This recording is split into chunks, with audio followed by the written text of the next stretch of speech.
So after reading an earful, we're going to go ahead and do the questions. We kind of talked about what we noticed throughout the story. There were tons and tons of noises, but Jacob did not notice these noises at first, or he didn't hear these sounds like he did at the end. So question 1, based on the details from paragraph 1, how would you describe Mrs. Olson? And this was the paragraph about Mrs. Olson handing out those 2 giant ears and having the students go home and write down sounds, okay? And if they had an earful, they got a kazoo, which seems pretty fun, which seems like a pretty exciting homework assignment to do.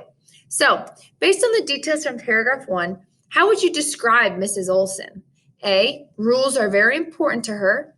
B, she likes learning to be fun. C, she only uses books to teach. Or D, she enjoys music. So which one do you think after reading that paragraph about Mrs. Olson? Number 2, this question has 2 parts. First answer part A and then answer part B. Part A, why is Jacob so upset about his homework assignment? Why was he so mad that this was his homework assignment and it seemed unfair to him? A, he had other plans after school. B, he was already in a bad mood. C, he thinks there will not be enough noises on a farm. Or D, he hates homework of any kind.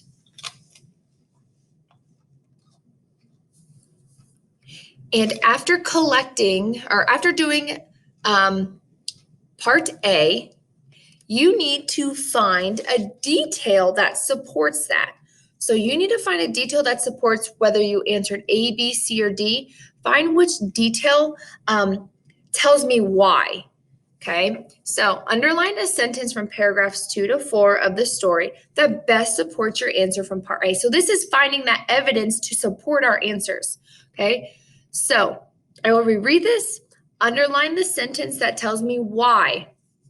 Later, Jacob glared out the school bus window. Not fair, he thought. How could he collect enough sounds on his family's farm? There are plenty of noises in town. If only he lived where tires squeal. Jacob scrambled off the bus when it screeched to a stop at his mailbox, but he wasn't in the mood to wave as it drove away.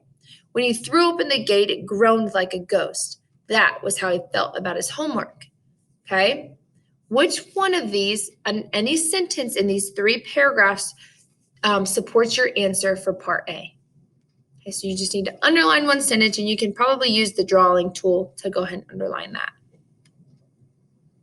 Number 3, which detail explains why Jacob wished the animal crackers were real? Why did he wish they were real? And if you need help, that is in paragraph 12. Okay, paragraph 12 if you need help with this question. Which detail explains why Jacob wished the animal crackers were real?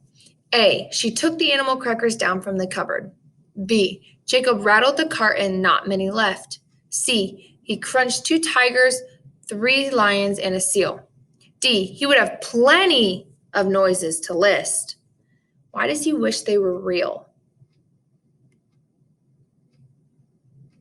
4, this question also has 2 parts. First answer part A and then answer part B. Part A, why does Jacob need a lesson on collecting sounds? Why do we think he needs a lesson on collecting sounds? A, he needs to learn to follow directions. B, he doesn't hear the sounds around him. C, he can't tell one sound from another. Or D, he doesn't listen to his teacher or his parents.